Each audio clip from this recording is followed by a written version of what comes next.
and a person who has written a book that might interest many women in the audience. Carolyn, would you like to say something about your latest book? I'd be delighted to, Linda. Thank you so much. The book is called They Raised Me Up. This is the book right here. They Raised Me Up, a Black Single Mother and the Women Who Inspired Her.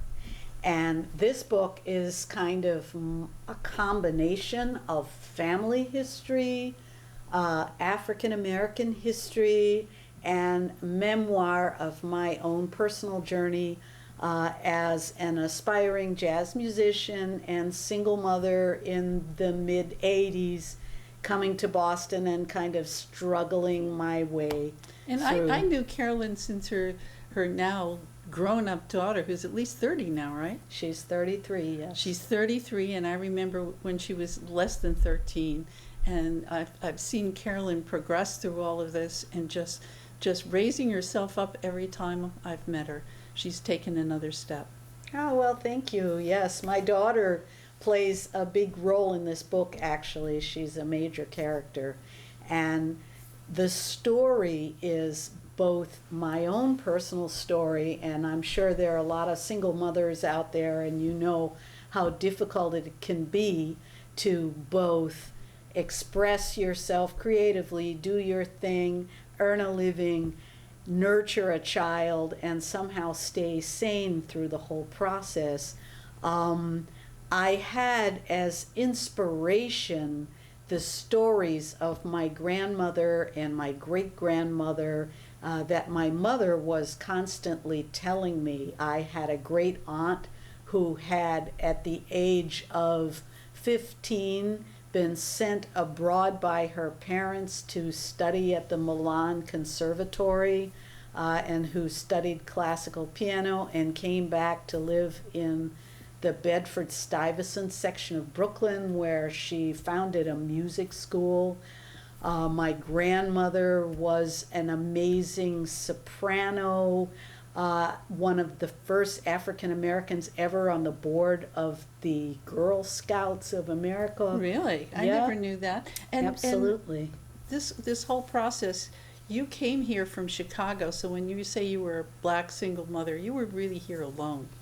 I was here alone. I have a brother who lives in Cambridge, and he also had moved there at approximately the same time. He had been there 1 year earlier, but in terms of having to kind of support myself and make my way through the city, and I was trying to be a jazz musician, and this was really important for me. And as you can probably imagine, the lifestyle of a jazz musician is not particularly compatible with raising a 4-year-old, which was what my daughter was at the time. Didn't you also play at that place, the famous place in the South End, Wally's? I did, and that is also in the book. I played in Wally's. I played in a number of places. I was a member of a blues band.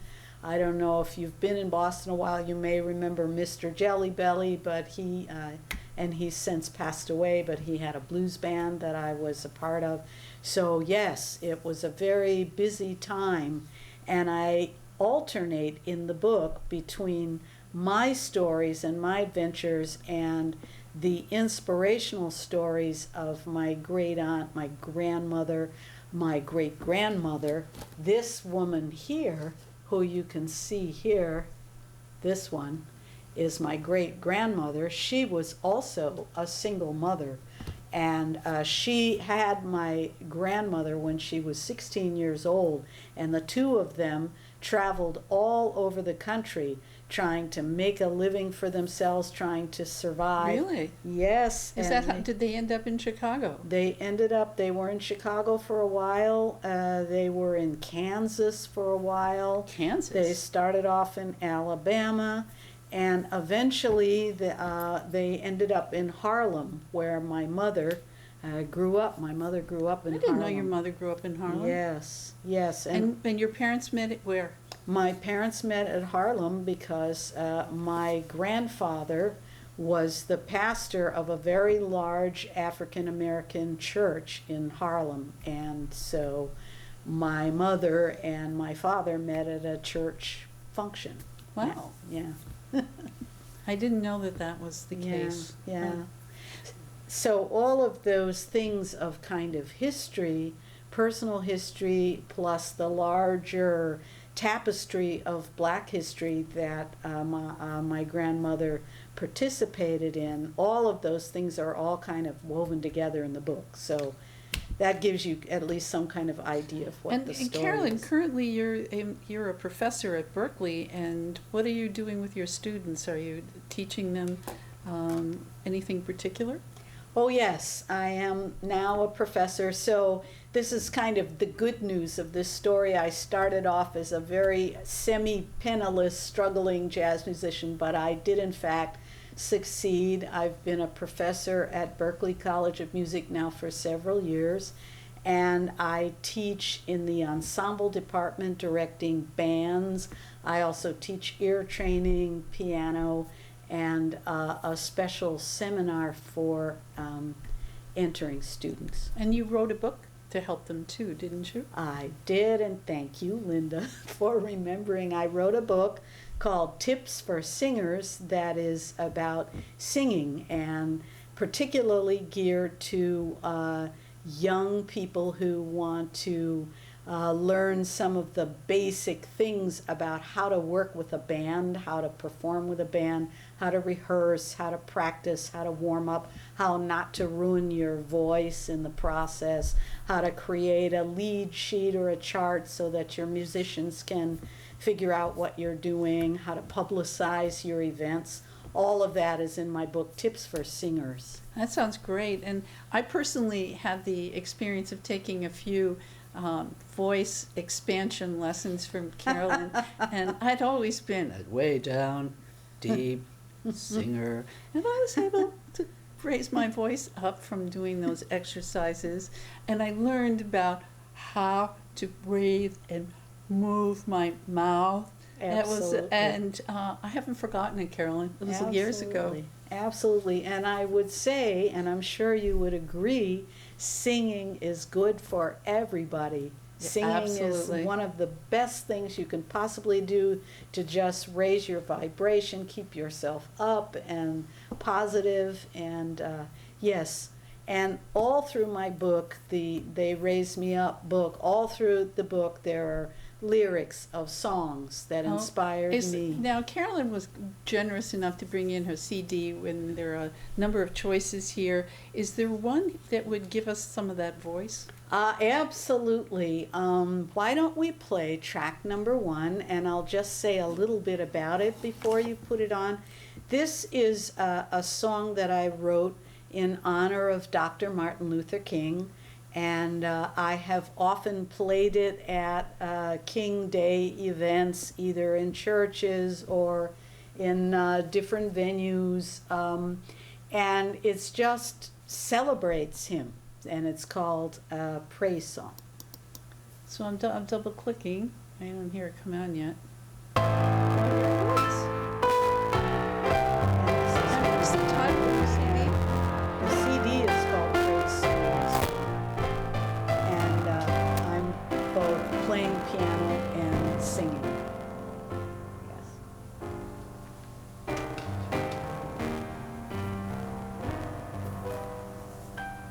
Whenever I run into injustice, when people do things that just ain't right, whenever I think we've made no progress, Well, In this and we're long sitting here, we and might as well upbeat move well, I around a little might bit. get discouraged for a minute, But that gives the idea. feeling sorry for No, myself, they haven't heard anything. until I remember that what I've got was paid for by someone else. And here's the chorus. Martin Luther King, lift every voice and sing the praises of the martyr whose mighty voice made the bell of freedom ring. Okay. Every single day. Is there another one you'd like to I know tune I into here? miss Maybe in a little while.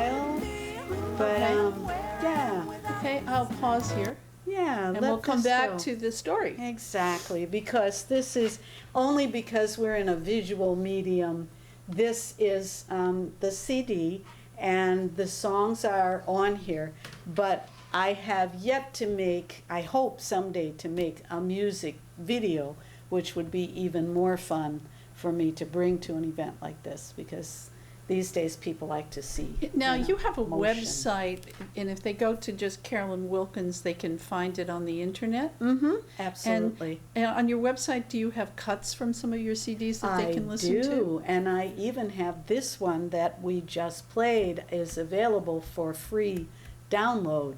Excellent. If you really like it, you can download it, and as you know, we are headed toward Towards Martin Luther King Day. Dr. King Day again. Yes. So yes, I have a few songs. I also have excerpts from a couple of my books and a lot of other information about me if you're interested. You know, you can Google Carolyn Wilkins and it'll come up. Now, I didn't mention that we started out with your second book, but you have two more books. One that is kind of still in the wrappers, and the first one. You want to Yes. say something about Yes. Damn Near White, an African American family? Yes, the very first memoir that I wrote was about my grandfather. My grandfather, now these women that I was speaking of are all on my mother's side of the family, but on my father's side of the family, there were some very distinguished individuals, and my grandfather, J. Ernest Wilkins Sr., was the first African American ever to be rise to the position of Assistant Secretary of Labor. This was Wow. back That in the is awesome. 1950s. In the 1950s, he was the highest ranking African American in the government. And he even attended a cabinet meeting. He was appointed by President Eisenhower. And so that book, Damn Near White, is his story. It tells about him, his life, all of the drama surrounding his appointment. when you say damn near white, is that a color distinction within the black community? Yes, that certainly refers to a very common phrase in the black community, light, bright, and damn near white. And Light, bright, and damn near white. Absolutely. And What is bright? bright is light skinned, which Okay. your skin is bright colored. So he was extremely light skinned, and there was a lot of drama around all that because he also grew up in a very segregated time where no matter how much you may have looked like a white person, unless you were going to completely give up all personal identity and cut off all your relatives and stuff like that, if you were black, they had something called the one drop rule. If What? you had one drop What? of One drop? African American blood, you were considered black and therefore subject to segregation. How did they ever tell without DNA whether somebody had one drop or not? Well, that was the whole thing, and a lot of people slipped under the cracks. But if you did, you couldn't go back and say, oh, well, this is my brother. You had to disown your family, maybe your parents, anyone in your family that might not look as white as you. So there was a lot of drama and a lot of very sad but true historical things that are also part of the story of that book. And that's why I call the book Damn Near White. My grandfather was extremely fair-skinned. And you're not exactly dark-skinned yourself. No. So was that a problem for you within the community when you were growing up? I write about that somewhat in the book. There were certainly episodes because people look at you and they assume certain things about you based upon what you look like. And I think even now there's a great deal of divide between different colored people. Not maybe as much as there was back in the day of my grandfather's time, but definitely there are class divisions. there are color divisions. All of those things are part of the Black experience, and all of those things are things that I touch upon in the book, hence the title. And I just want to go back to the fact that Carolyn Wilkins and I have been celebrating New Year's every year and bringing in the new year with amazing spiritual resolutions. Hopefully we'll do it again sometime this Absolutely. either on New Year's or New Year's Eve. And I've known Carolyn as having a true spirit that she brings. You even have spirit jazz. Yes, my And she group brings is called spirit Jazz. into everything she does, whether it's teaching or working with her daughter or relating to her husband, who is also a musician and a character in himself.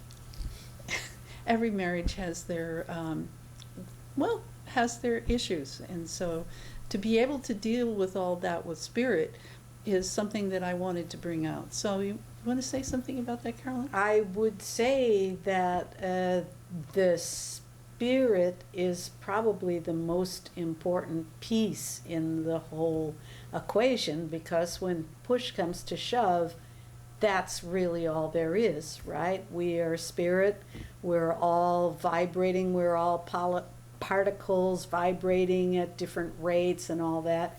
There's nothing really solid as it appears. Everything is a vibration. And I believe, as a spiritual person, that we are all spirit at our core and at our essence. And so I do strive in all that I do to make that my touchstone, and also as I relate to other people, whether I'm teaching, whether I'm talking, whether I'm performing, whether I'm lecturing, all of these things, I am looking to connect spirit to spirit, from my spirit to yours, because everyone has one, and it is only at that true level that real connections are made. And do you feel that your students at Berkeley catch that from you, that they recognize that, they feel, or when I say recognize, it's a feeling, that makes them feel more at ease? I should hope so. I certainly try to do that, and I certainly try to send them a vibe that lets them understand that they are in a safe place, that they are respected and seen, no matter where they come from, what they look like, what their musical abilities and skills, or any of those exterior things, that their spirit is being seen and nurtured and respected and honored. That's the whole goal. I want to play something more, because Carolyn is such an awesome musician. She plays, she sings, and she really understands the essence of what's going on in the music. So what track would you like next? Why don't you put on track, let me take a look at this here. Why don't we go to track number 4? Very and good. I will talk a little bit about this song. This song is called Mary Lou. It's in honor of the great Mary Lou Williams, who was an African-American jazz pianist, one of the greats. And this is a song I wrote in her honor. Tickling the ivories with a rhythm that got toes to tap. Fingers snapping Mary Lou played her instrument with great command. Any tempo, any key, it was beautiful grace and style done with a smile. She ruled the sea in Kansas City.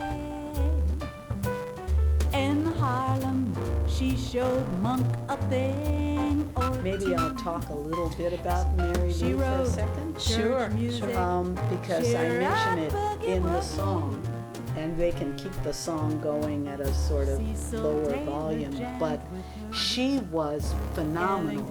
She lived from the early 1900s, all the way up until, I believe she didn't die until 1980 something. And her lifespan, pretty much the whole history of jazz. She played, she was in big bands where if there would be like 20 guys and her. And she was a piano prodigy, she was a composer, she was a teacher, she taught in her last year, she taught at, I believe it was Duke in North Carolina. She was just a phenomenal all-around musician who played in every style of music, from the swing to the bebop to the avant-garde. She did it all, and she's a big hero of mine. So Carolyn, Yeah. these are songs that have a lot of rhythm, and I can imagine, you know, being at a club or something and sitting around and really taking the time to enjoy it. Could anybody find you doing this someplace soon? Yes, as a matter of fact, I will be performing at Riles on Sunday, this Sunday the 21st, for brunch. So if you're hungry, you like good food and jazz, I will be playing there. Everybody knows where Riles is. It's here in Cambridge. Absolutely. It's on Hampshire? It's on, I believe it's on Hampshire Street, yes, in Inman Square. Oh, okay. Great place to go.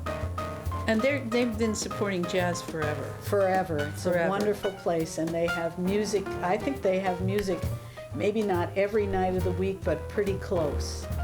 So it's well worth And you're going. also, for those who are spiritually inclined and don't mind trekking out to Wellesley, you're playing at a church service on the 28th. Is that it? Yes, on the 28th, I'll be at St. Paul's Episcopal Church. And it's more like a charismatic sort of service, a It's jazz service. there will be jazz and yes, it's a church service, and the music, because I'm playing, it will be jazz. So it'll have a jazz flavor to a church service. Yeah. So, is there any place else they might find you? Those are probably the two closest to now places. I'm at Riles once a month, so if they miss me this time, the third Sunday in February, I'll be back. And you've traveled, Berkeley has sent you in all kinds of places. You've been to China, you've been to Turkey. Yes. You had a Fulbright all the way down to South Africa. Yes, I got a Fulbright to go to South Africa. That was one of my big adventures, and that was very, very fun.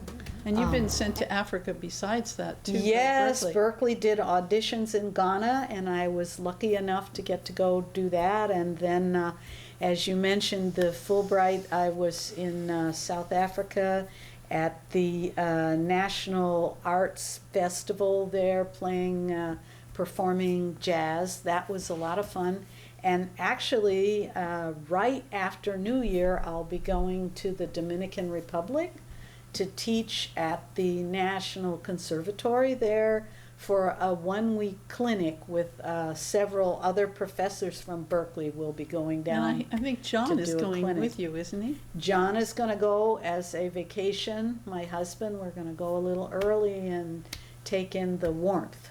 So we're And really he was looking very. forward. I saw him on Tuesday, and he was very cryptic about it. That he was Yes. going to someplace warm, and I thought, well, maybe he was doing something there. But I see that he's vacationing. Yeah, yeah. And so how? And Sarah, your daughter, is an artist, and I'd just Yes. like to mention that she is one of the most sensitive young ladies I've ever met, and she has produced a number of very unique products of art, like drawings on secondhand clothes and pocketbooks and creating different things. How is Sarah doing with her art? Sarah is phenomenal. Sarah Ritt, and her new thing now is that she will, in addition to painting a portrait perhaps, or designing a purse or whatever, she will also read your tarot. She's doing Oh, spiritual no. readings. Really? Yes. Oh, that's at a the, new wrinkle. Ritual Arts in Yeah. Alston.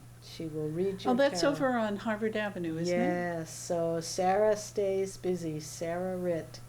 So we only have a couple of minutes more, and I'm going to finish with I'm going to just go to number 10. Yes. Just finish. Yes. And double click on this and saying farewell to people. We hope that you will continue your own creativity in whatever way, and that you're inspired by what Carolyn has said. You know, keep up the spirit, sing to yourself, allow yourself to feel the spirit inside actually doing the work with you.